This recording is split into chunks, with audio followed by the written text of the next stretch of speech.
بسم اللہ الرحمن الرحیم۔ السلام علیکم۔ عمرہ ویزا کے حوالے سے نت نئی پالیسیز سعودی گورنمنٹ کی طرف سے جاری کی جا رہی ہیں، اور جیسا کہ ہم اپنی پچھلی ویڈیوز میں بھی آپ کو بتا چکے ہیں کہ اب عمرہ ویزا جو ہے وہ نسخ اپلیکیشن کے تھرو ہی جاری ہوگا، اور عمرہ ویزا جاری کرنے کے لیے جو ضروری قانون بنایا گیا تھا سعودی گورنمنٹ کی طرف سے وہ یہ کہ پہلے ہوٹل بکنگ ہوگی، اس کے بعد عمرہ ویزا ایشو ہوگا۔ تو اب اس سلسلے میں جو مختلف اور قوانین میں تبدیلیاں کی گئیں اور گروپس کی پابندیاں لگائی گئیں مختلف، اس کے ساتھ ساتھ اب ایک نئی جو پالیسی ہے، جو ایک نئی پابندی ہے، اس کا سامنا کرنا پڑ رہا ہے عمرہ زائرین کو، اور یہ پابندی 30 جون 2025 کو لگائی گئی ہے کہ اب جو ہے وہ کسی بھی چھوٹے بچے کے لیے بھی آپ کو بیڈ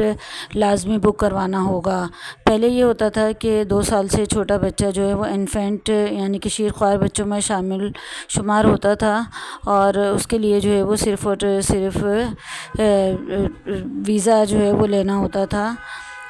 لیکن اب یہ پابندی، کیونکہ ویزا لینے سے پہلے ہوٹل بکنگ کی پابندی لازمی کر دی گئی ہے، تو اگر آپ کو 2 سال کا بچہ ہے یا 1 دن کا بھی ہے، 2 دن کا ہے، مطلب یہ کہ 1 دن کے بچے سے ڈے 1 سے جو ہے وہ آپ کو بیڈ بک کروانا ہوگا۔ جب تک ہوٹل بکنگ نہیں ہوگی بچے کے، اس وقت تک عمرہ ویزا کا اجرا نہیں ہوگا۔ اس کے علاوہ شیئرنگ روم جو ہے وہ اس کا سلسلہ بھی بند کر دیا گیا ہے، اور کوارٹ سے زیادہ جو ہے وہ یعنی کہ 4 بیڈ سے زیادہ ایک کمرے کے اندر نہیں لگائے جا سکتے۔ تو اب اگر ایک فیملی میں جو ہے وہ 2 ایلڈرز ہیں، 2 بچے ہیں اور ایک شیر خوار بچہ ہے، تو اس کے لیے جو ہے وہ اس فیملی کو ایک کوارٹ روم بک کرنا ہوگا، اور اس کے علاوہ ایک جو ہے وہ علیحدہ سے روم بک کرنا پڑے گا ایک اور فرد کے لیے یا بچے کے لیے۔ تو یہ بالکل عجیب و غریب سا جو قانون ہے یہ سامنے آیا ہے، لیکن چونکہ سعودی گورنمنٹ جو ہے وہ اپنے قوانین کے معاملے میں بہت زیادہ سخت ہے، تو اس پر تمام ٹریول ایجنٹس کو بھی عمل کرنا ہوگا اور عمرہ زائرین کو بھی اس پر عمل کرنا ہوگا۔ سعودی گورنمنٹ کے جو قوانین کی سختی ہے وہ پہلے جو حجاج کرام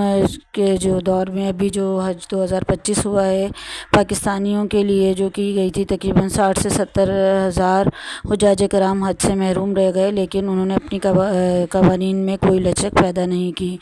تو اب جو بھی عمرہ زائرین یا فیملیز پلان کر رہی ہیں عمرہ پر جانے کے لیے یا اپنے بچوں کے ساتھ سفر کرنے کے لیے، تو اب وہ مائنڈ میں رکھیں اپنے کہ جس طرح سے ایک بڑے فرد کا خرچہ ہوگا عمرے پر، اسی طرح سے ہی ایک انفینٹ کا یا ایک چائلڈ کا جو خرچ ہے وہ بھی انہیں عمرے کے لیے برداشت کرنا پڑے گا۔ 2 سال سے جو بڑا بچہ ہے وہ چائلڈ میں شمار ہوتا ہے، اور 2 سال سے